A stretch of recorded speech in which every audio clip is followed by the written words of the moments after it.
That is the argument that Tekla made, because that's the argument that I have several Muslim female friends who are white converts. One is Brazilian, and that's her argument. Her argument is that I feel more free when I walk down the street, men look me in the eye, rather than checking out my cleavage, right? Because I'm choosing to take my sexuality out of the equation, whereas everything in the society is telling me my sexuality needs to be part of the equation for me to be part of society. Otherwise, men won't like me, and I won't be able to advance. That, you don't have to like that argument, that's the Muslim argument, and interestingly enough, it's been very successful.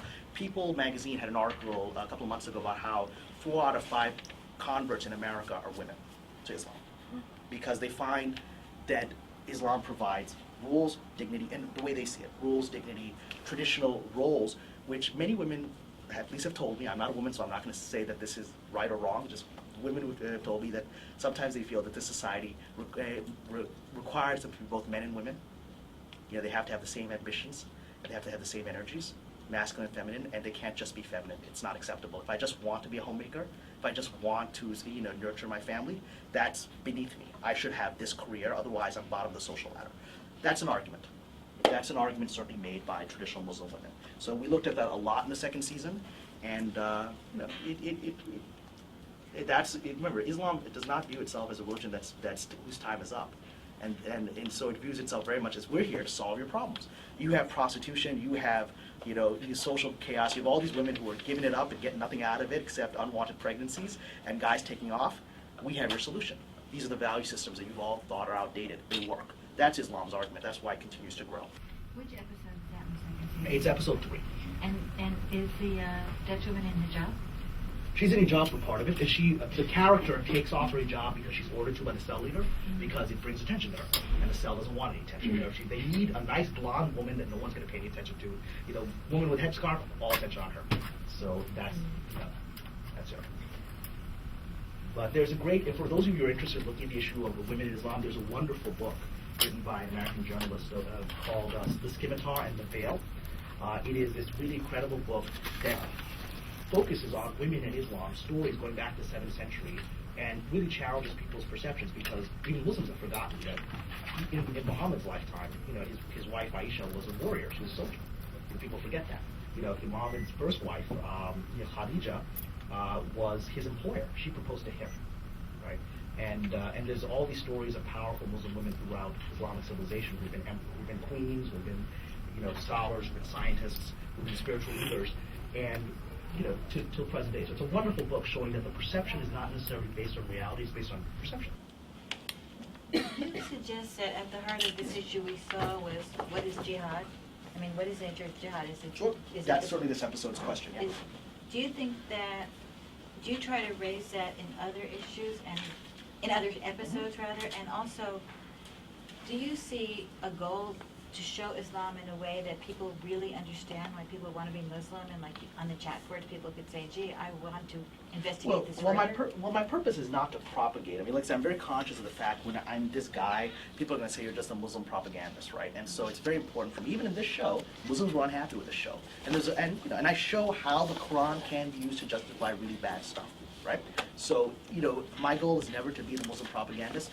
I think that Islam speaks for itself, just like Christianity speaks for itself, and the problem is that you can't have a discussion of the religion if all you have are false stereotypes. So I present what the mainstream view is, and maybe the mainstream view is still not good enough. Maybe, you know, there's other ways of life that are better.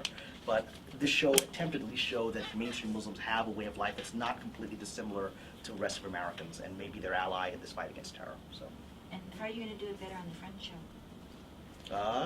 It'll be interesting, because it's France is a different situation, because the largest Muslim minority is France, largest minority in France is Muslim, and there's a different situation. Here in America, people might think, oh, it's weird you're wearing that headscarf, you know, but no one's going to try to pass a law to take it away from you, right?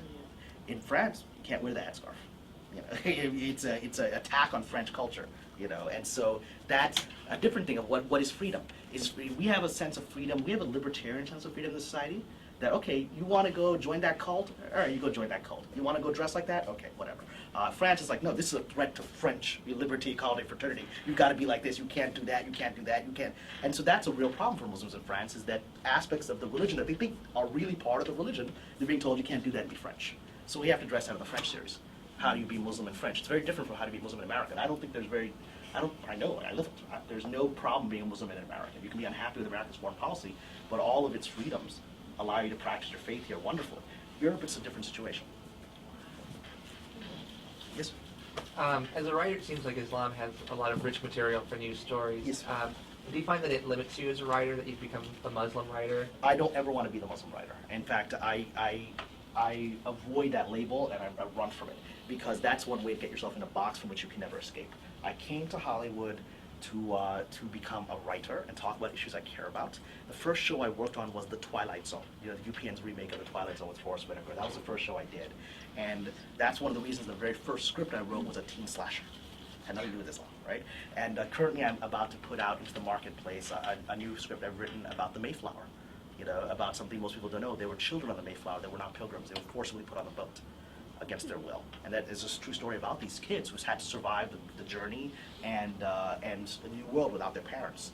And so that's, that to me, as an immigrant myself, I get it, right? But it's a story about the Mayflower. So, I avoid that. At the same time, now that I've become successful, the Muslim gigs are being offered to me, and some of them are very interesting and very high profile, right? So it's a line I want to be very careful about, and so I'm very actively attempting to balance all these new projects that are coming on my way that has an Islamic component with trying to stay, quote, mainstream, because I do not want to ghettoize myself as a writer.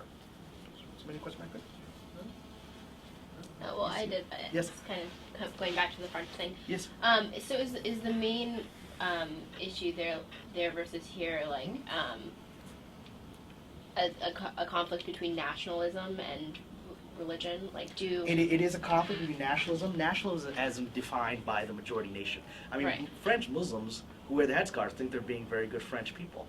People who, the majority of France may not think that, right? Because they view it as very culturally threatening.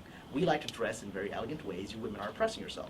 If a woman says, I want to wear the headscarf because I view it as feminist, well, we're just not interested in your argument. You're going to dress this way. We need you to show off your legs and your cleavage to be French.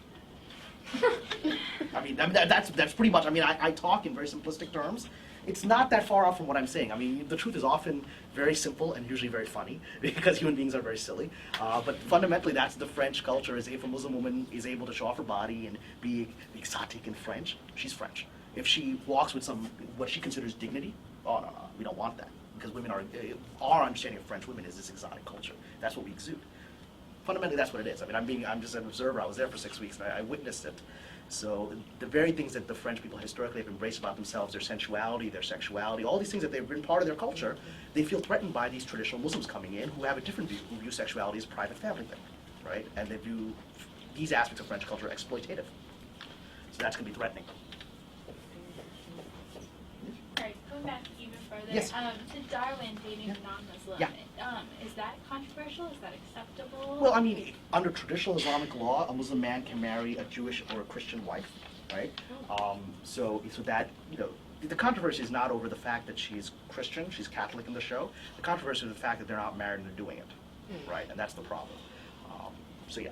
So that's There's no what issue with cross-religion? Or No, well, there is one issue. I mean, It's the same no, it is not true for women. lenience granted to women? No, and was I'll wondering tell you the why. same I'll tell you why. Because it's actually one of the most strategic things that was ever done. Because by requiring men to convert to marry Muslim women, it was one of the most popular ways to spread the religion. I have quite a few Muslim friends who converted because they wanted to marry this girl. And Islam is what's remarkable about the religion is that it's a very, very practical religion, and it established how do we get this thing to spread, knowing human nature the way it is, not the way it should be, not the way it might be in some mystical future, but the way it is today. And it's very successful on a very practical level. Established, okay, if you want to marry a Muslim woman, you got to, because in this society, certainly in the 7th century, and I would argue it may be still true for much of the world today, men tend to have some physical power over women and can affect how the children are raised. And so if you marry a Catholic guy, well, your kids are probably going to end up Catholic. That's just the likelihood of how it's going to play out. And so that was the rule. You don't have to like the rule, but that's how it's played out.